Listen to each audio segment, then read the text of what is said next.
Yes, good morning mga kaisunong bayan. Narito sa Barangay Santa Ana, sa bayan ng Taytay. At ating kukunan ng kaunting mensahe ang ating Barangay Kapitan Leng Joy Calderon ngayong 2024. Kap, kumusta ang Barangay Santa Ana ngayong 2024? Yung pagpasok nitong taon na ito.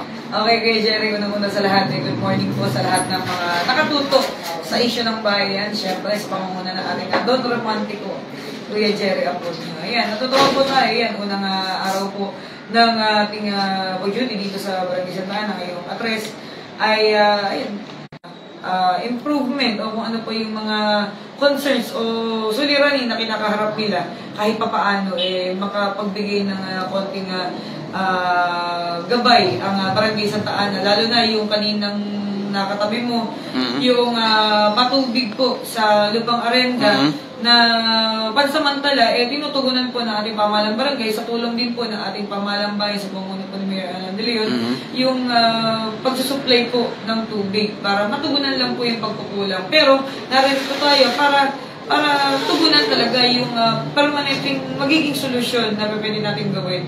Yung magkaroon na rin sila ng individual metering sa kanilang area. Na nasa ganon, hindi na rin sila magkaroon ng problema sa mga system loss, sa mga supply loss na nakapagdudulot pa ng pagtaas pa ng bill nila sa buwan-buwan nilang konsumo.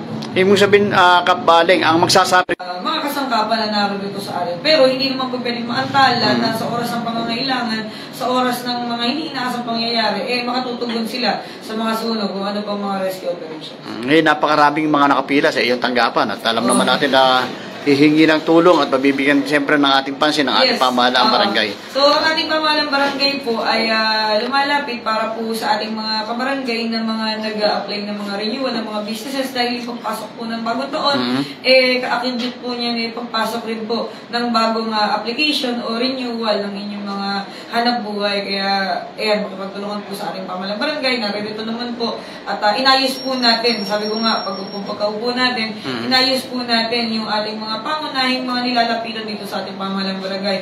Yun yung ating mga tax revenue, mga certification, at iba pang mga certificates na ini-issue po natin para sa ating mga barangay. Kap, hindi ko na kayo masyadong maabalahin. Kukuha na lang ako ng kaunting. At ganoon din po ang ating pagtugon sa ilang mga pangangailangan din po sa abot po ng ating makakaya. Kaya hinihiling po natin ang inyong pakikipagtulungan para po sa ikagaganda o ika-uunlad pa ng ating barangay sa bahay. Yan mga kaisunong bayan, ang ating new elected Barangay Kapitan Leng Joy Calderon ng Barangay Santa Ana, kung saan ang serbisyong may ngiti at serbisyong makatao. Yan. Mga kaisunong bayan, maraming salamat. Ang inyong likod, Mr. Jerry Aquino, ang Mr. Romantico. Thank you.